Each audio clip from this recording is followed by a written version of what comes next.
Hi, juniors. My name is Miss Vargas, and I'm one of the counselors, and I swear today is Halloween.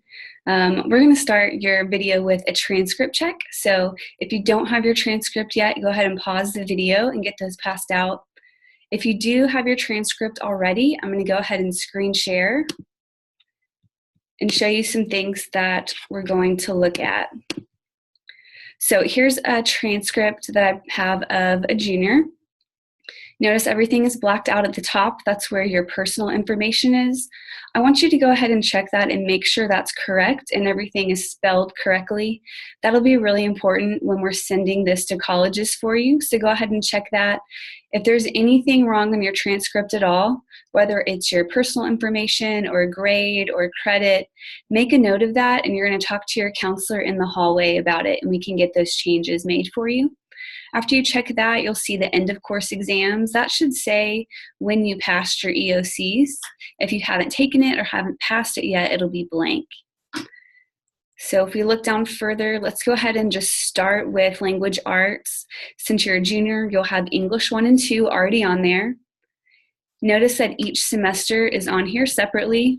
And then since it's a half credit for each semester, your credit total will be 1 if you passed both semesters.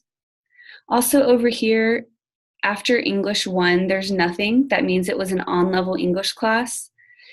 And under English 2, there's a Q, or next to English 2 is a Q, meaning it was a pre-AP class. If you look at the bottom of your transcript, you can see the key. So Q, pre-AP. So as we're going through, make sure that all of your classes you've taken are there. Also make sure that you're given credit for the level of class that you took. And let's make sure our credits are adding up correctly. So since the student passed semester 1 and 2, a full credit is correct. After that on this transcript is speech. So it might say professional communications, Prof Com. Sometimes it's called other things. As long as it's under speech, you're good. And you only need 1 semester of that or a half credit. So make sure you have that somewhere on your transcript. Or just know that it's in your plans to take next semester or senior year, which we don't really recommend. We want you to get those things done as early as possible. But just kind of keep it in the back of your mind if you haven't taken it yet on what your plan is for speech. Next, under math, the student took Algebra 1 pre-AP and Geometry pre-AP. So what you need to graduate is Algebra 1, Geometry, Algebra 2, and a 4th math. So that could be whatever your teacher is recommending for you. For your 4th math, you might already be in your 4th math, and that's fine too. Just make sure you do have Algebra 1, Geometry, Algebra 2, and a 4th math. Now, if this is your 4th math and you're debating on whether you should take math senior year, we're always going to recommend you take your core classes every year because that's what colleges like to see. So that's what we're going to recommend for you. Do you need it to graduate? No, you only need 4. But it's really in your best interest to keep up with the core classes every year instead of taking a break and then starting in college without having math or a science for a year. So next, let's look at science. You need biology, chemistry, physics, and a 4th science. So kind of the same thing as math, whatever your science teacher recommends in whatever order. They might say that you should take forensics or something like that junior year and save physics for senior year, and that's fine. As long as you have biology, chemistry, physics, and a 4th science. And again, we recommend you take one every year, even if that means taking 5. Next, let's look at social studies. So you need world geography. If you took AP human geography, that it counts as your world geography credit. So you don't need both, just one or the other. Then world history, US history, and government and economics senior year. So that's 1 each semester. 1 semester is government, 1's economics. It doesn't matter the order that you do that. Next, on this transcript, you'll see PE. And I chose this transcript because it's a band student, and we have a lot of students who are in band, but also a lot of students who take classes that can count for multiple different requirements. So you'll notice that the first semester, and it says sub MB, substitute marching band, falls in the PE category because band can get PE credit first semester. And then you'll see down here that they have fine art credit for the spring semester. That would be the same thing. For example, if you're in dance, it can count for a PE or a fine art. It doesn't matter where it is on your transcript. Your counselor will just use it for whichever one you need. So if you've taken Art 1 and Dance 1 and they're both in fine arts, your counselor knows to count that Dance 1 as your PE credit if you don't already have a PE credit. So don't worry about where it is on your transcript. So next, let's look at other language. You do need 2 years of the same foreign language. The student took Chinese 1 and then pre-AP Chinese 2. So make sure you have both of those done, or you have your plan to finish both of those, and it needs to be the 2 years of the same language, so level 1 and level 2. And then under fine arts, the student has band. Again, we talked about that, but that could be any type of art class, anything in the theater department, anything, any type of art, any type of choir. All of those are fine arts as well as band, like we talked about. Also, floral design counts as a fine art, so there are a lot of options there. You only need 1 credit. And then the last one, and this one's probably the trickiest, the category is career and technical education. And what we're looking for are technology credits. So not everything under this category is going to be a technology credit. For example, this student in 2015-16 took Principles of Business, Marketing, and Finance, and that is not a technology credit. That's considered that's considered a career class. So that doesn't count as a tech credit, although it looks like it might because it's in that category.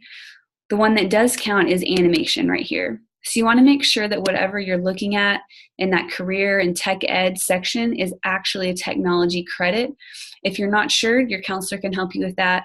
But think back to the class, and if you were sitting in front of a computer the whole time, then it was probably a tech credit. And I don't mean your one-to-one device like your Chromebook, but you're sitting in a computer lab taking the class. That's a pretty good sign that it will count for your technology credit. You only need 1 of those, but again, ask your counselor when you see them in the hallway in a little bit if you're not sure, and we'll make sure that you do have a technology credit. So that's all of your required fields that you need to graduate. The only thing this student has not taken yet is health. You also need 1 semester of health, so just 0.5, a half credit. And again, like speech, just kind of one of those little things you have to do. You have to fit it in your schedule. So make sure that's either on your transcript or you have a plan to take that here pretty quickly.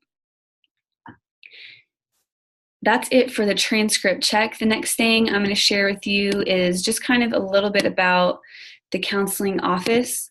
Since y'all are juniors, most likely you've been down to the counseling office, but if you haven't, that's fine. We just want to show you where it is. We're in the A hall, just across from the main office. This is Mrs. Howard. She sits at our front desk, and she's the one you're going to see when you walk in. You're going to tell her what you need, and then we have a laptop in the corner where you'll sign in to see your counselor.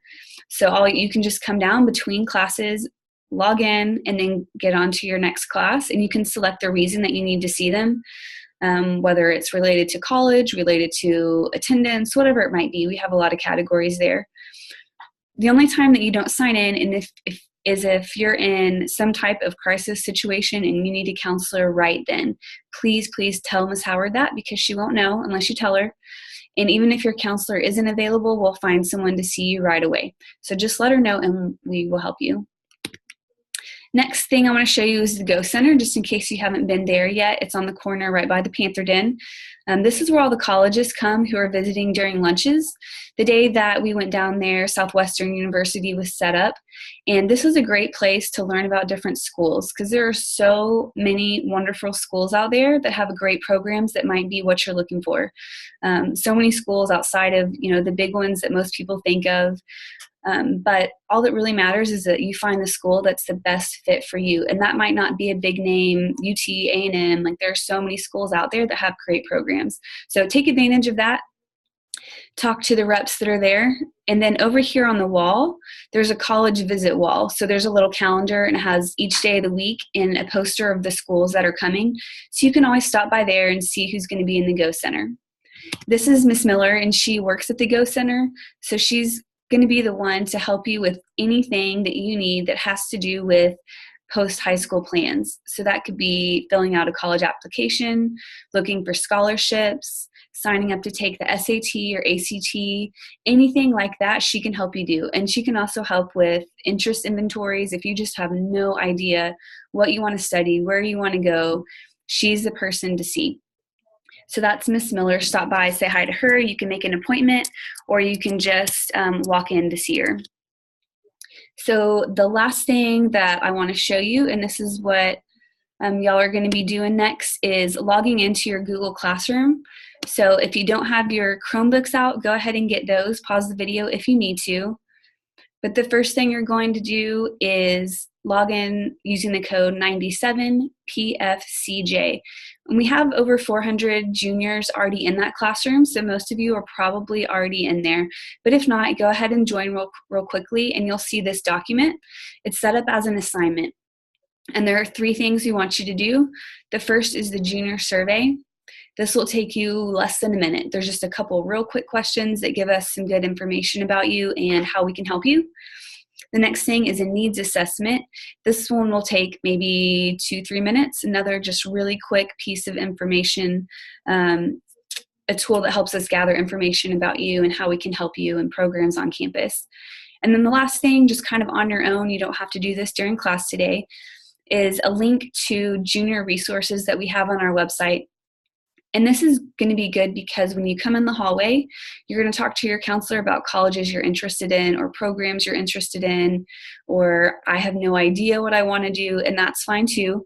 But we wanted to give you some resources to do that. So if you click on where it says College Match, then that's where you'll be able to be directed to some resources to help you. So when the counselors call you into the hall, we're going to just kind of come class by class and pull y'all out one at a time. So we get a chance to meet with every single one of you in person. And here's a little agenda that we're going to talk about. There's your class code again, the survey, the needs assessment, college match resources. And then we're going to talk about any questions or problems you had with your transcript. So make sure you bring your transcript to the hall whenever it's your time to meet with your counselor, because we want to get anything fixed on there that needs to be fixed. You can also talk about classes for next year if you're unsure of what you're going to take. This is a good time to do that as well. Then we're going to talk about your college match, like I just talked about, and SAT and ACT, what your plans are, if you've taken them, if you haven't taken them, what to do next. We'll talk about the Go Center. And then the very last thing, which is really important, is the opportunity for every single student to come in and have a one-on-one meeting with their parents, with their counselor. So a family meeting basically about, what do I do for senior year? What do I need to do this summer? What do I do after high school? Where do I go from here? So this is a great time to get all of your questions answered in a very personalized meeting, which obviously we don't have the time to go through all of that with every single student during the school day. So these meetings can be during school, they can be after school. All the counselors will have a lot of meeting options. So your parents and you were both emailed a whole lot of information on Wednesday. In there, one of the things in the email is a sign up for the parent meeting. So make sure your parents get that and sign up for a time to come talk to the counselor. Like I said, it's just a great chance to get all of your questions answered, even if you don't even know what questions to start with because you're lost. That's perfect. We need to see you if that's the case. So that's it. The next thing that'll be happening will be your counselor coming in. We're going to go one classroom at a time and talk to every single one of you. We can't wait to meet with you. Don't forget to bring your transcript, and we'll see you soon.